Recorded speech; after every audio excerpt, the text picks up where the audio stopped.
오늘 시장 복귀해보고 내일장 방향과 속도 한 번에 잡아보는 긴급회의 시간입니다. 오늘 이 시간에서는 두 가지 안건을 다룰 텐데요. 섹터에 대한 이야기부터 투자 전략까지 꼼꼼하게 세워보겠습니다.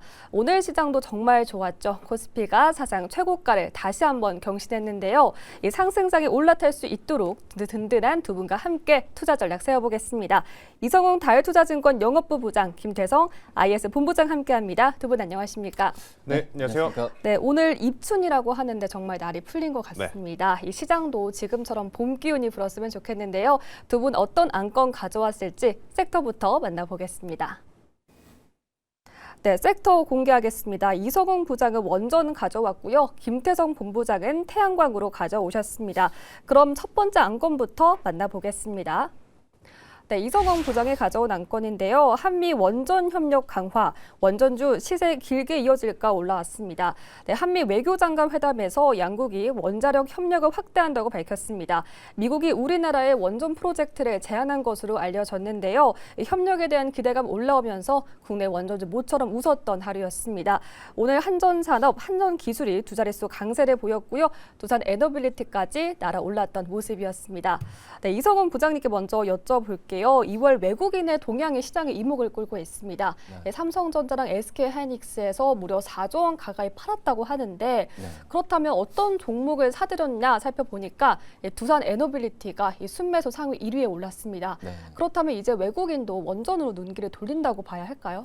어떤 순환매로 해서 주가가 이제 이 원전주가 주도주로 된다라고 하기에는 좀 한계는 좀 있는 상황이고요. 네. 근데 우선은 지금 한국과 미국과 협력을 할 수밖에 없는, 그러니까 협력이라고 한다면, 그러니까 미국이 우리나라한테 좀 부탁을 할 수 있는 그런 산업이 몇 개 없거든요. 네. 그 중에 뭐 대표적인 게 이제 조선.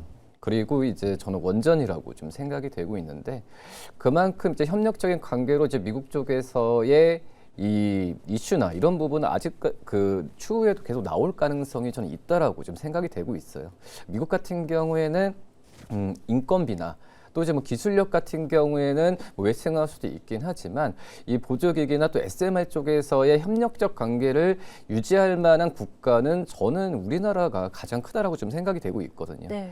그렇기 때문에 미국 같은 경우에도 정부 정책적인 사항으로서도 원전을 추진하는 그런 부분을 우리나라 기업들이 수혜를 입을 가능성은 굉장히 좀 크다라고 좀 생각이 좀 되고 있고, 근데 이제 원전 같은 경우가 저는 약간 좀 주도주로 좀 부각하기가 좀 힘든다는 부분이 장점일 수 있고 단점일 수도 있는데 저는 원전은 경기 민감주는 아니라고 생각이 돼요. 네.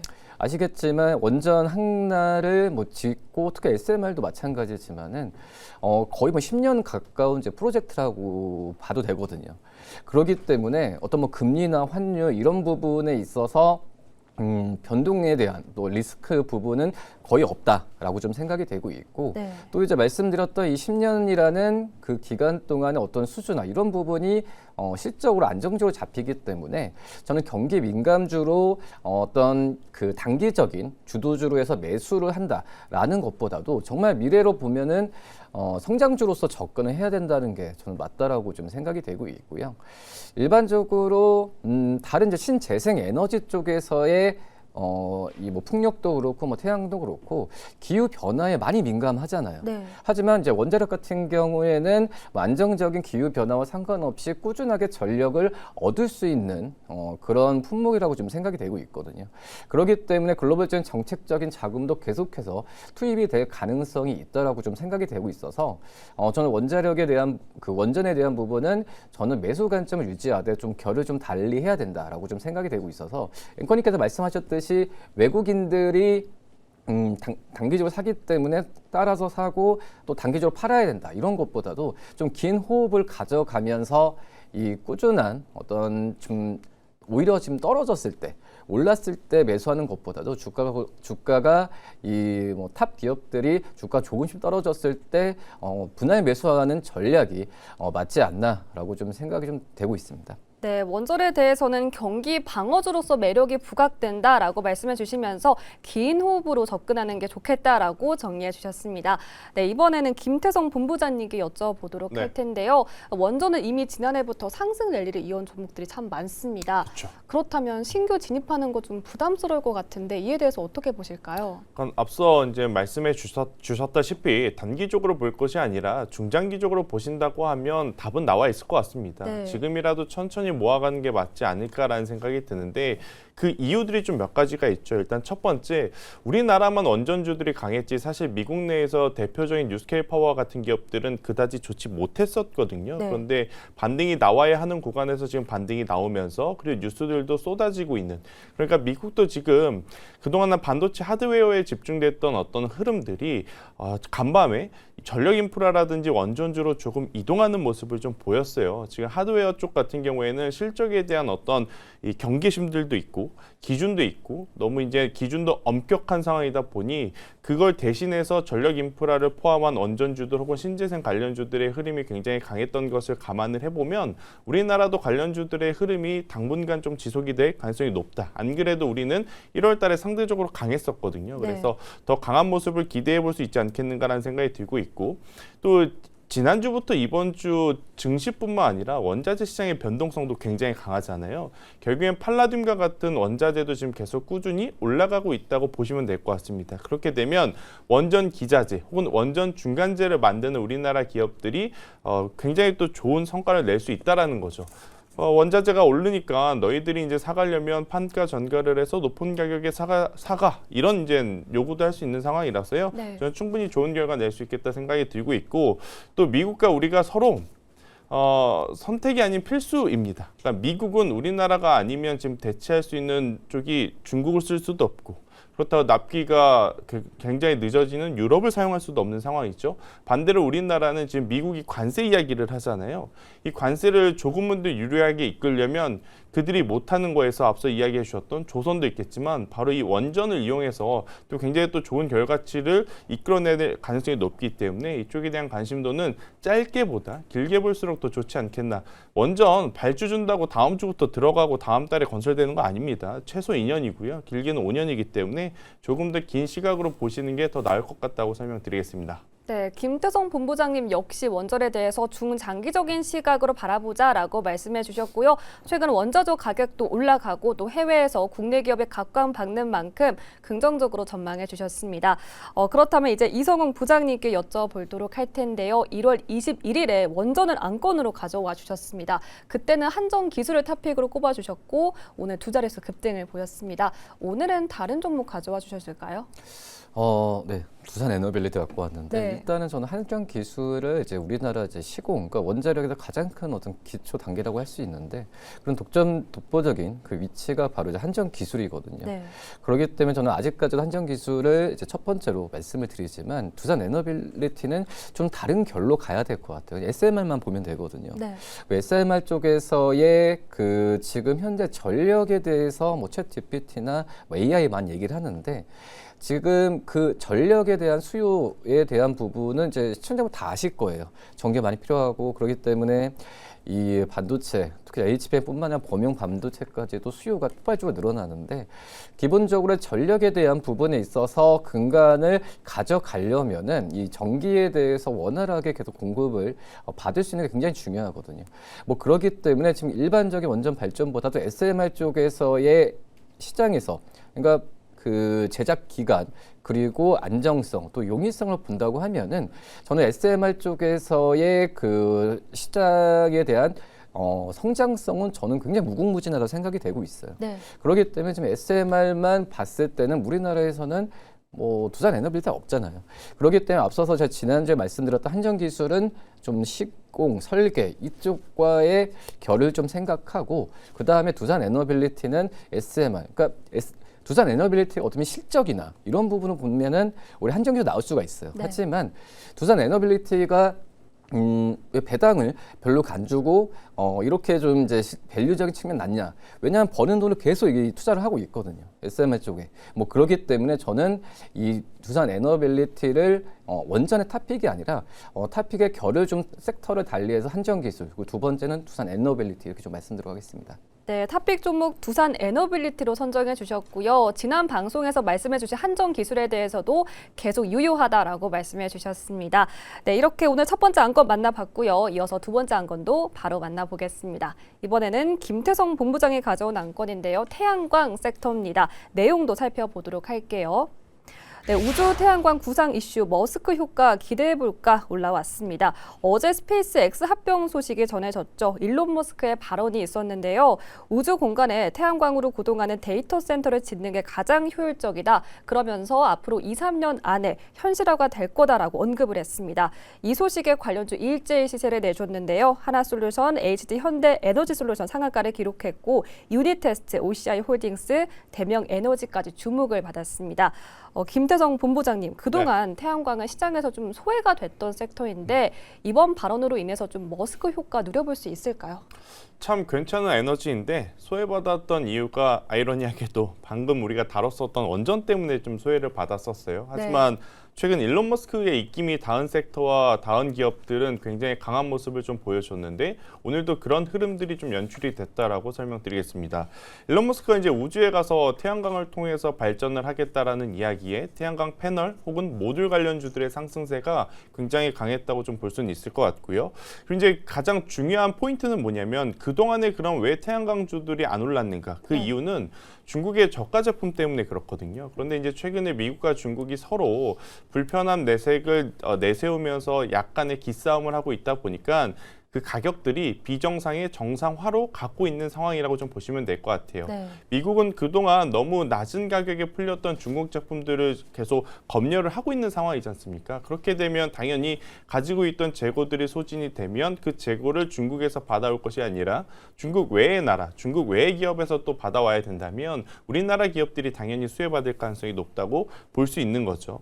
이제 가장 중요한 건 지정학적 리스크에 따른 반사 수혜도 저는 오늘 받았다라고 좀 보여집니다. 네. 간밤에 미국 항공모함에 이란의 드론이 조금 다가가면서 이걸 격추했다라는 뉴스가 나오며 WTI 유가가 굉장히 급하게 좀 스팟으로 움직였거든요. 사실 이럴 때 유가의 가격이 올라가니까 반대급부로 신재생 에너지 관련주들에 대한 기대가 또 높아지는 경향도 없지 않아 있어요. 그래서 오늘 태양광주뿐만이 아니라 신재생 에너지 전체적으로 조금은 더 우호적인 뉴스가 나왔기 때문에 시장의 반응이 굉장히 강했다고 좀 보여지고 있고요. 우리나라 증시가 반도체가 좀 쉬어가는 그 가운데서 정말 체력이 강하다. 그 매수대기 자금의 힘이 이 정도로 강하다라는 것을 오늘 보여준 첫날이 아닌가라는 의견 드려보도록 하겠습니다. 네, 이번 이슈로 인해서 각광을 받을 수 있을 것이다라고 말씀해 주셨고요. 여기에 더해서 지정학적 리스크도 한 몫을 할 거다라고 전망해 주셨습니다. 이성훈 부장님, 중국 정부가 이 태양광 보조금을 축소한다라는 뉴스가 들려왔습니다. 그렇다면 국내 기업들에게도 반사이익 기대해 볼 수 있을까요? 저는 약간 좀 생각이 좀 틀린 게 일단은 이 중국이 이 제도를 폐지하는 것 자체가 일단은 본격에서 말씀하셨듯이 이제 중국 기업들을 약간 좀 속아내는 뭐 그런 좀 의도가 좀 가장 끌리는 것 같거든요. 왜냐하면 지금 과잉 설비를 많이 했고 그걸로 이제 이 저가로 팔게 되니까 그래서 이제 적자가 쌓이는 거예요. 뭐 그렇기 때문에 그런 좀 그 뭐 내실이 있으면 모르겠지만 내실이 없는 그런 기업들이 굉장히 좀 많거든요. 중국 쪽에서. 그런 기업들 같은 경우를 지금 약간 뭐 이런 표현을 좀 하면 좀 뭐하겠지만 좀비 기업. 그런 기업들을 좀 내치겠다는 의도가 좀 크다라고 좀 볼 수 있겠고. 그리고 지금 태양광 쪽 같은 경우에도 뭐 은이나 구리, 지금 원자재 가격이 많이 뛰고 있잖아요. 뭐 그런 점을 본다고 하면은 이 태양광 가격 같은 경우에도 원래 30% 이상까지도 이 폭등에 대한 부분도 전망을 하고 있거든요. 근데 이걸 이제 이 중국 기업들이 과연 이 수요가 있으면 모르겠어요. 원자력처럼. 하지만 이 수요가 지금 뭐 머스크도 뭐 얘기는 하지만은 당장 어떤 이 그 폭발적인 수요가 나올 거라고는 생각이 좀 안 들거든요.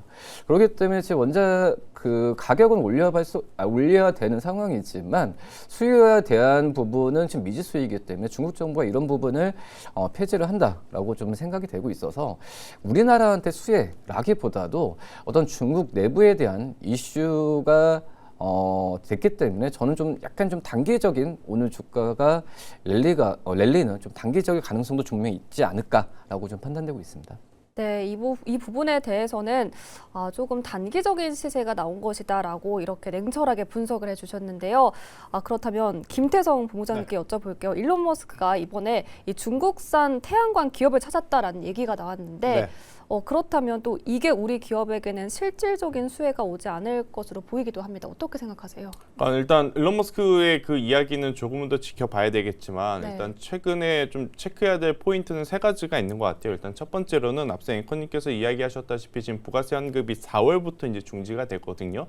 그랬을 때 실제 패널의 가격, 모듈의 가격이 올라오는지 여부를 먼저 확인을 하는 게 필요하다. 올라온다면 이게 단기적이 되었든 중장기적이 되었든 모르겠지만 우선 우리나라 기업들에게는 결국 영업 마진율에 대해서는 긍정적으로 바라볼 수 있겠다. 이렇게 설명이 될 것 같고요. 두 번째로는 지금 저는 HD 현대 에너지 솔루션을 굉장히 긍정적으로 좀 바라보고 있거든요. 네. 가장 많은 기업들 중에 특히 HD 현대 에너지 솔루션처럼 국내 매출 비중이 올라가는 기업들보다 해외 매출 비중이 커지는 기업을 저는 여러분들이 꼭 체크를 하셔야 된다는 생각이 들어요.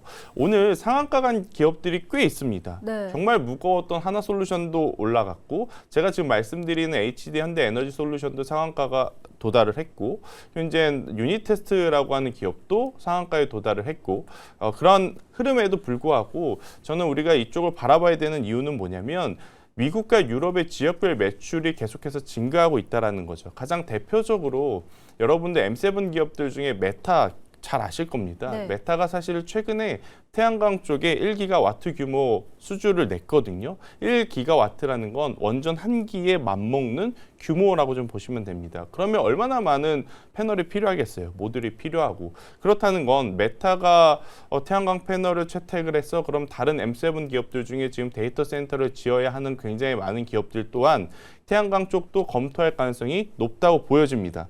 특히 SMR은 여러분들 지금 지으면 1년 6개월, 1년 8개월 정도 걸린다 그래요. 그런데 이제 태양광 패널은 지금 당장 어떻게 보면 전력을 공급받을 수 있는 가장 빠른 방법임을 우리가 확인을 하고 있기 때문에 이쪽에 대해서 저는 이제 긍정적으로 바라보는 편이라고 좀 보여지고 있고 또 이제 그 중에서 아니 그렇게 미국이라든지 유럽 쪽을 보면 하나솔루션을 봐야 되는 것 아니야 라고 생각을 하실 수 있는데 저는 이제 HD현대 에너지 솔루션을 본 이유는 두 가지가 더 있습니다. 일단 첫 번째 하나솔루션이 이번 주에 실적 발표를 해요. 네. 근데 영업이익에 대한 좀 부담이 있을 수는 있어요.